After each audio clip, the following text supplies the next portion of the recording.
ان میں سر فہرست شیخ الہند ہیں مولانا محمود حسن. کہا جاتا ہے کہ وہ دارالعلوم کے پہلے پڑھنے والے ہیں. جب وہ پڑھ کر فارغ ہوئے ہیں تو ان کے دل کے اندر آزادی وطن کی آگ تبھی ہوئی تھی. مسٹن جو گورنر تھا صوبہ جات متحدہ کا، وہ کہا کرتا تھا کہ شیخ الہند کو اگر جلا کر راکھ کر دیا جائے گا تو اس کی راکھ سے بھی انگریز کی دشمنی کی بو آئے گی. ایسا آدمی تھا، اس نے اپنی ساری زندگی کو قربان کر دیا. ایک جلا وطن حکومت بنائی افغانستان کے اندر، جس کے صدر راجہ مہندر پرتاپ سنگھ تھے. وزیر خارجہ حضرت شیخ الہند رحمۃ اللہ علیہ کے شاگرد مولانا عبید اللہ سندھی تھے. یہ ان کو بھیجا تھا کہ وہاں جا کر کے جلا وطن حکومت ہندوستان کے خلاف بناؤ.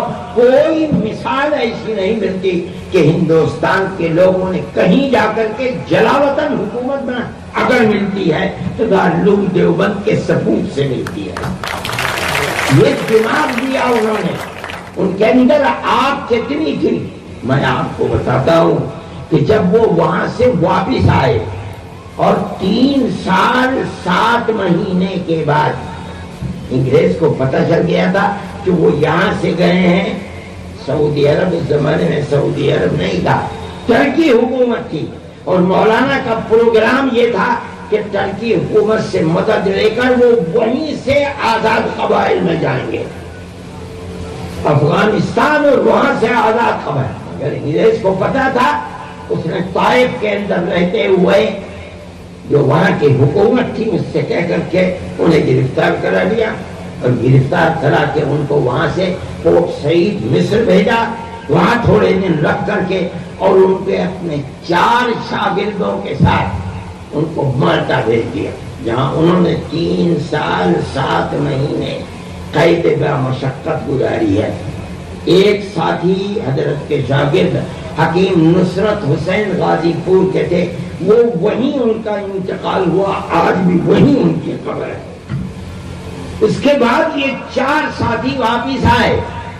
میں ڈی ایم صاحب اور ایس ایس پی صاحب سے کہتا ہوں کہ جب جہاز گودی پر آ کر لگا تو ریاست بہاولپور جو آج کل پاکستان میں ہے، اس وقت تو ملک تقسیم نہیں ہوا تھا، سن 1920 میں ریاست بہاولپور کے جو جنرل سیکریٹری تھے یا چیف سیکریٹری کہیے ان کے نواب صاحب کے، ان کا نام تھا سر رحیم بخش. انگریز نے ان کو سر کا خطاب دیا تھا.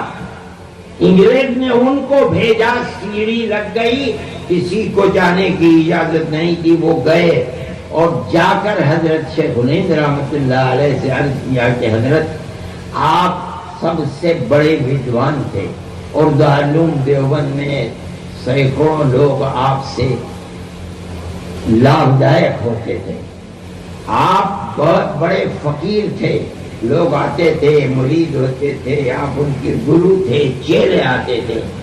آپ چلے گئے اور ہر شخص پیاسا ہے. آپ نے ساری زندگی انگریز کی مخالفت میں لگا دی، مگر انگریز کی حکومت تو اپنی جگہ پر ہے، اس کو تو کوئی ہانی پہنچی نہیں. اب ہماری تمنا یہ ہے کہ آپ ایک جگہ بیٹھ جائیے دیوبند میں، بس اپنی اس تحریک کو ختم کر دیجیے تاکہ جو پیاسے ہیں ان کی پیاس تو دور ہو. جب وہ کہہ چکے اپنی بات تو شیخ الہند بڈھا آدمی جس کو مالٹا کی سردی نے ختم کر دیا تھا سنبھل کے بیٹھ گیا اور کہا کہ آپ اپنی بات کہہ چکے. جس زمین میں انگریز کی حکومت ہے میں آیا ہوں، مجھے جینا تو جینا، اس زمین میں مرنا بھی پسند نہیں ہے. میں تو صرف اس لیے آیا ہوں کہ میں اعلان کروں کہ انگریز کی غلامی حرام ہے.